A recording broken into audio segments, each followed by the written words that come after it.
Hey, welcome to Socialism for All. This file is being recorded for the July 2022 edition of Socialism for All.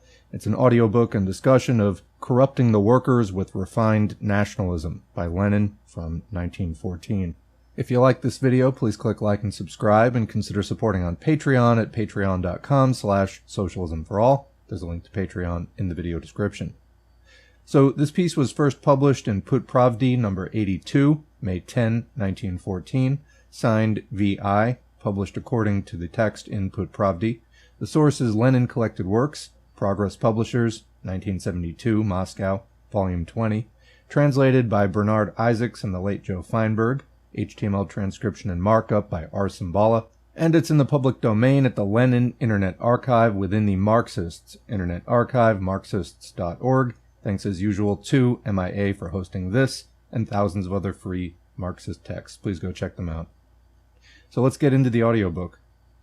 The more strongly the working class movement develops, the more frantic are the attempts by the bourgeoisie and the feudalists to suppress it or break it up. Both these methods, suppression by force and disintegration by bourgeois influence, are constantly employed all over the world, in all countries, and one or another of these methods is adopted alternately by the different parties of the ruling classes. In Russia, particularly after 1905, when the more intelligent members of the bourgeoisie realized that brute force alone was ineffective, all sorts of, quote, progressive bourgeois parties and groups have been more and more resorting to the method of dividing the workers by advocating different bourgeois ideas and doctrines designed to weaken the struggle of the working class. Comment 1905 was, of course, the first Russian Revolution. One such idea is refined nationalism, which advocates the division and splitting up of the proletariat on the most plausible and specious pretexts, as, for example, that of protecting the interests of, quote, national culture, quote, national autonomy, or national independence, and so on and so forth. The class-conscious workers fight hard against every kind of nationalism, both the crude, violent, Black Hundred nationalism, and that most refined nationalism, which preaches the equality of nations together with the splitting up of the workers' cause, the workers' organizations, and the working class movement according to nationality. Comment, in other words, breaking up the working class movement so it's not purely international but along national lines. Unlike all the varieties of the nationalist bourgeoisie, the class-conscious workers, carrying out the decisions of the recent, summer 1913, Conference of the Marxists, stand not only for the most complete, consistent, and fully applied equality of nations and languages, but also for the amalgamation of the workers of the different nationalities in united proletarian organizations of every kind. Herein lies the fundamental distinction between the national program of Marxism and that of any bourgeoisie, be it the most, quote, advanced. Recognition of the equality of nations and languages is important to Marxists, not only because they are the most consistent Democrats.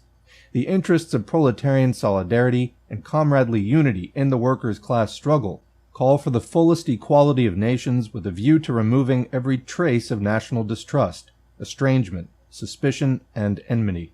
And full equality implies the repudiation of all privileges for any one language, and the recognition of the right of self-determination for all nations. To the bourgeoisie, however, the demand for national equality very often amounts in practice to advocating national exclusiveness and chauvinism. They very often couple it with advocacy of the division and estrangement of nations. This is absolutely incompatible with proletarian internationalism, which advocates not only closer relations between nations, but the amalgamation of the workers of all nationalities in a given state in united proletarian organizations. That is why Marxists emphatically condemn so-called cultural national autonomy, i.e., the idea that educational affairs should be taken out of the hands of the state and transferred to the respective nationalities. This plan means that in questions of, quote, national culture, educational affairs are to be split up in national associations, according to the nationalities in the given state federation, each with its own separate diet, educational budgets, school boards, and educational institutions. This is a plan of refined nationalism, which corrupts and divides the working class. To this plan, of the Bundists, liquidators, and Narodniks, i.e. of the various petty bourgeois groups. The Marxists contrapose the principle of complete equality of nations and languages, and go to the extent of denying the necessity of an official language. At the same time, they advocate the closest possible relations between the nations, uniform state institutions for all nations, uniform school boards, a uniform education policy, secular education, and the unity of the workers of the different nations in the struggle against the nationalism of every national bourgeoisie, a nationalism which is presented in the form of the slogan, national culture, for the purpose of deceiving simpletons. Let the petty bourgeois nationalists, the Bundists, the liquidators, the Narodniks, and the writers for Zvin openly advocate their principle of refined bourgeois nationalism. That is their right. But they should not try to fool the workers, as Madame V.O. does, for example, in issue number 35 of Severnaya Robochia Gazeta, where she assures her readers that Za Pravdu is opposed to instruction in schools being given in the native languages. Footnote there, V.O. was the author of the article The Deterioration of School Education, published in Severnaya Robochia Gazeta, March 21st, 1914. Back to the text. That is gross slander. The Pravdists not only recognize this right, but are more consistent in recognizing it than anyone else.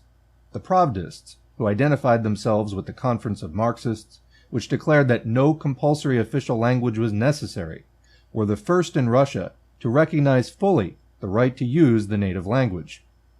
It is crass ignorance to confuse instruction in the native language with, quote, dividing educational affairs within a single state according to nationality, with cultural national autonomy, with taking educational affairs out of the hands of the state. Nowhere in the world are Marxists, or even Democrats, opposed to instruction being conducted in the native language, and nowhere in the world have Marxists adopted the program of cultural national autonomy. Austria is the only country in which it was even proposed. The example of Finland, as quoted by Madame V.O., is an argument against herself, for in that country the equality of nations and languages, which we recognize unreservedly and more consistently than anybody, is recognized and carried out, but there is no question there about taking educational affairs out of the hands of the state, about separate national associations to deal with all educational affairs, about partitioning up the school system of a country with national barriers and so forth. And that's the end of the audiobook. A short one this time, impassioned but brief. I am trying to incorporate into the channel a number of texts about nationalism and war. These are pretty important points for people to understand if you're trying to become a Marxist-Leninist, and understand, what did Lenin, for example, think about these things? What was the position of the Bolsheviks, etc.? Because there are so many people today trying to corrupt the name of Marxism, just as really in every point in history, but especially during times of crisis for capitalism. The bourgeois come along with their people, and they try to introduce all kinds of ideas, exactly as Lenin is saying, to corrupt the workers with refined nationalism. Reading that first line again, the more strongly the working class movement develops, the more frantic are the attempts by the bourgeoisie and the feudalists, even stronger reactionaries than the capitalists, to suppress it or break it up.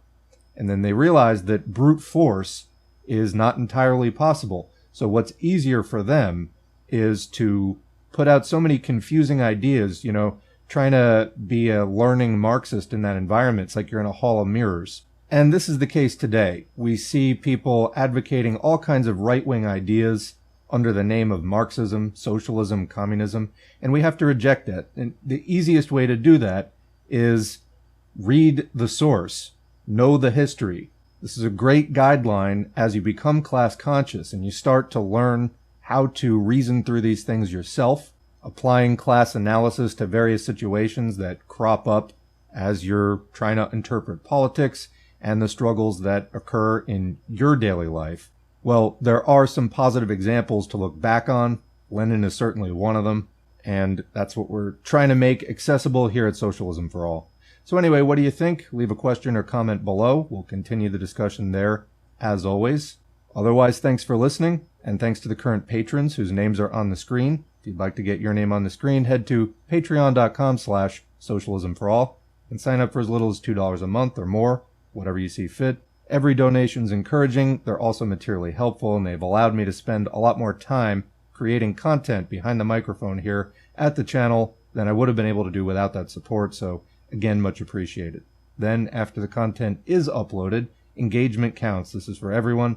Like, share, subscribe, leave a comment, even if it's just thanks or good video. All of that helps YouTube to recommend this content to more people. If you follow me on Twitter, at Socialism S4A, at me when you're posting some of this stuff. I'll often give you a retweet or a comment or something. Always like to see viewers out there in the social media space.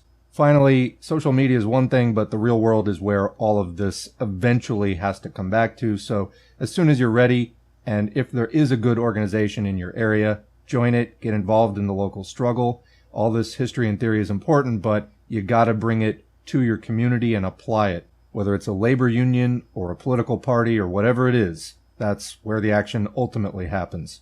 All right, thanks again for listening, and we'll catch you in the next video.